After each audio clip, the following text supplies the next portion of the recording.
What I've got here is a lovely British Trout Association fish. And if you've ever been fishing and caught yourself a fish, maybe not as big as this, but maybe you got lucky, or someone's given you a fish, it's a great idea to know a few skills about how you can prepare it to make it more suitable for use in the kitchen in ways that are easy and friendly. So for this particular fish, I'm going to show you how to fillet it. Before you start filleting your fish, make sure that it's nice and clean, laid out flat, and pat it dry with a nice tea towel, clean tea towel, and have a bit of paper, kitchen paper nearby, so that you can keep your knife clean and dry and the fish clean and dry. Fish are naturally very slippery when wet. It helps with their lives. You know, it would be difficult to move through the water if they weren't. So we need to try and keep it dry and clean while we're working on it so that it doesn't slide around. If it starts sliding about, we're likely to cut ourselves or make a bit of a hash of the fish prep. So that's a good tip. Keep it clean, keep it nice and dry, and make sure the knife is sharp. I've got a nice flexible boning knife here. I'm going to start by cutting off the head of the fish. And when I do that, the temptation is just to cut straight down here. But actually, the flesh of the fish comes forward into the back of the head. And we don't want to waste it if we can avoid it. So we're going to start at an angle like that and cut down towards the center of the fish.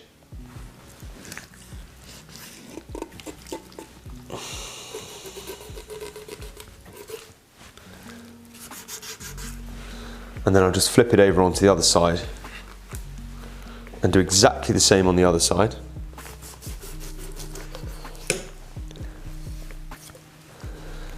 Until I get down to the spine of the fish, right in the middle at the back of the head. And then using the thick end of the knife, I just put my shoulder over it, give it a little bit of pressure, cut down through the bone, like that. So the head comes off, pop it away to one side, and clean up a little bit.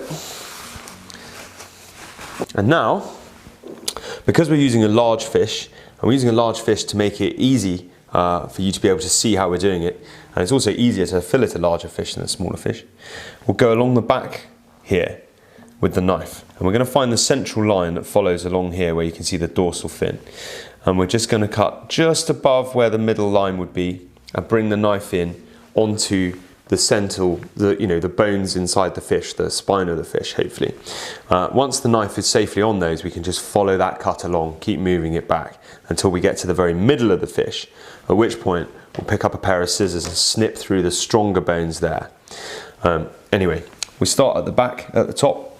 Excuse me, I'm going to try and lean over so that you can see as well as possible. And we'll just follow that line all the way along the back, keeping the knife level or horizontal, if you like, so that we don't cut down into the flesh of the fish on the other side of the bones, and that we also don't come up into the flesh on the top side. So once you're confident that you're down onto those bones, you can just bring the knife straight along a couple of times, a series of straight cuts without sawing at the flesh until you get to these harder bones in here, which are the pin bones sticking up from the spine of the fish. We go past those to the end of the fish and push the knife all the way through, and then bring it gentle downward pressure, bring the knife all the way out at the end of the fish. So now the fillet is only joined onto the fish by the pin bones in the middle here. And with a big fish like this, those are quite hard, so I'm going to get a pair of scissors. I'm going to use the scissors to cut along the line of bones to separate the fillet from the fish. I'm trying to do it slightly backwards to show you how we do that. So just follow that line, whatever you do, as long as you're not cutting into the flesh and you can hear those little bones crunching as you go along, you're doing it right, don't worry. And we'll get to a point where there's no more little bones to cut.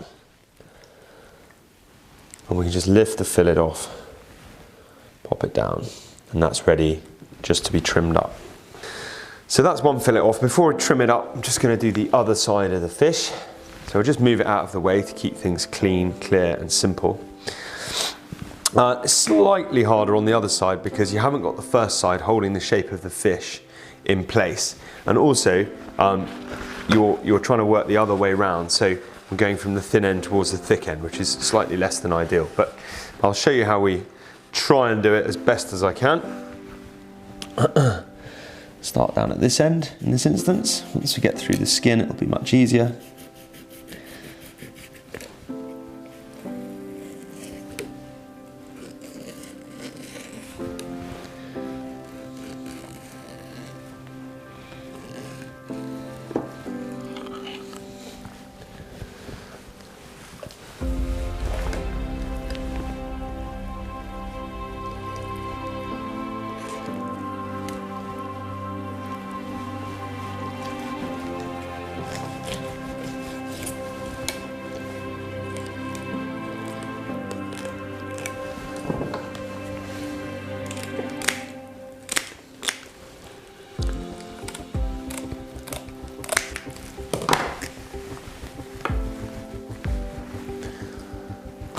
There we have it. So now the fillets are off, all we've got to do is tidy it up really. You can see that there's some bones here. We've got a few bones in the top of the fillet there. We'll deal with those separately. And we've got this slightly fattier piece with a few fins in it around the belly. So I'm going to use the knife to trim out as much of this as possible, leaving as much flesh behind as I can, because we don't want to waste any. So to do that, I just take the knife and I go underneath this little row of bones. You can see them all sticking up there. And I take the knife sideways, and a bit like the filleting process, but in reverse. I'm now pushing up against those bones very slightly with the knife so that I don't go down into the flesh too much.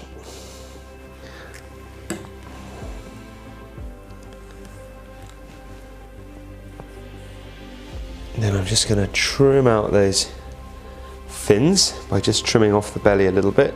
None of this gets to waste anyway. This can all go in a stock for flavour. And then we've got a nice neat looking fillet.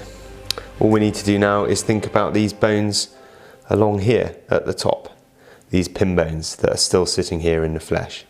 They're easier sometimes to see with your fingers than they are to see with the eye, because your fingers can feel them, and once you've got an idea of where they are, you've then got a couple of options. You could get a little pair of fish pliers and go along the fillet, pull them out one at a time like that. Or if you're like me, I just prefer not to overhandle the fish. We'll go down either side of that little row of bones with the knife,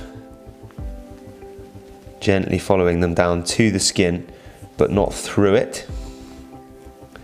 They sort of go off that way into the flesh, like that. And this is called V-boning. So we're just going to cut a little V in the flesh of the fish and take the little bones out. I prefer it anyway. Some people don't. Some people prefer to use tweezers or pliers. I prefer to just cut along. So you get a little gap in the fish, but actually it's a lot less messing about with the flesh, and I think you get a cleaner fillet that way. Take your time, make sure you get them all out, because you don't really want a bone in a filleted fish. So if you're expecting bones in a dish, I think it's fine. If a fish is whole, then that's normal, you'd expect them, but once it's filleted, you really want to make sure they're all out. So then you've got this nice fillet of fish, reasonably tidy, a little bit missing in the middle where we've taken out the V-bones, but ideal now for cutting into pieces, to pan fry, nailing to a plank, to roast by a fire, salting if you wanted to smoke it, hot or cold smoke it. You can go anywhere you like from there. You've just got a fillet of fish, such as you might find from the shops or from the fishmonger.